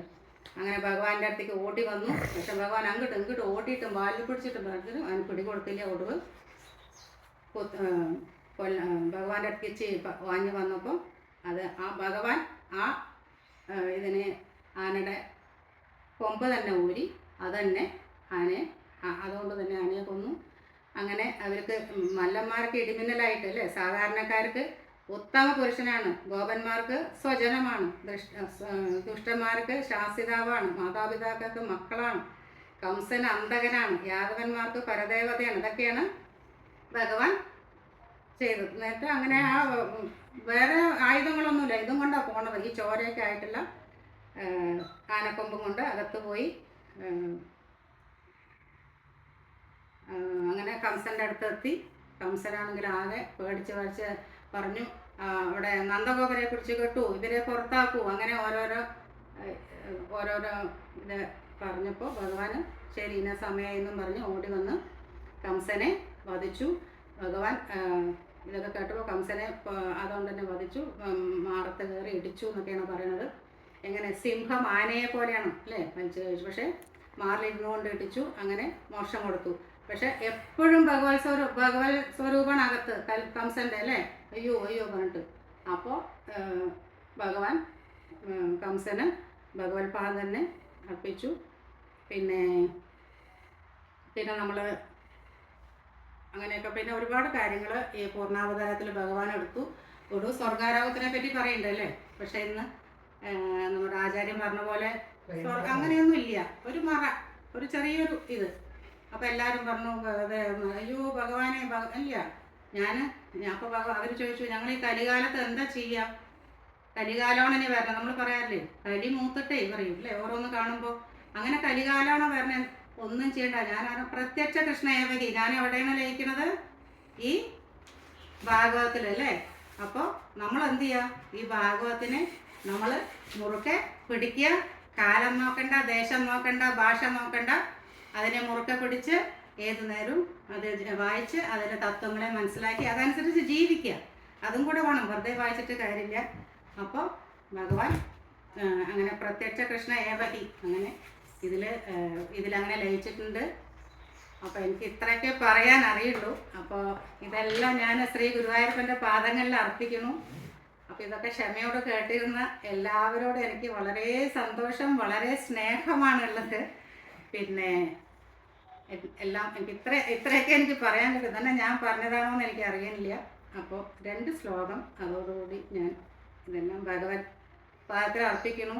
യോഗീന്ദ്രാണാം ത്വദംഗേഷ്വധിക സുമധരം മുക്തിഭാജാനിവാസോ ഭക്താനാം കാമവർഷ ദ്രുതരികിസലയം നാഥതേ പാദമൂലം നിത്യം ചിത്തസ്ഥിതം മേ പവനപുരപദേ കൃഷ്ണാ കാരുണ്യ സിന്ധോ കൃത്വാതിശേഷതാപാൽ പ്രതിശതു പരമാനന്ദസന്തോഹലക്ഷ്മീം അജ്ഞാത്വാ തേ മഹത്വം യതി കനികതിദം വിശ്വനാഥക്ഷമേതാ സഹസ്രം ചെയ്തൽ സഹസ്രോത്തരമധികതരം തത്പ്രസാദായ ഭൂയാത് ദ്വേധാ നാരായണീയം ശ്രുതിഷു ജനുഷാ സുസ്ഥ്യതാ വർണ്ണനേന സ്ഫീതം ലീലാവതാരൈതമിഹ ഗുരുതാം ആയുരാരോഗ്യ സൗഖ്യം. സർവത്ര ഗോവിന്ദനാമ സങ്കീർത്തനം ഗോവിന്ദ ഗോവിന്ദ സദാ സർവത്ര ഗോവിന്ദനാമ സങ്കീർത്തനം ഗോവിന്ദ ഗോവിന്ദ. ആചാര്യനും അച്ഛൻ തിരുമേനിക്കും എല്ലാ ആയുസ്സും ആരോഗ്യ സൗഖ്യങ്ങളും അല്ലേ ഭഗവാൻ നൽകട്ടെ എന്ന് ഭഗവാനോട് പ്രാർത്ഥിച്ചുകൊണ്ട് എല്ലാവരുടെ പാദങ്ങളിലും നമസ്കരിക്കുന്നു. ഹരി ഓം ഹരി ഓം ഹരി ഓം.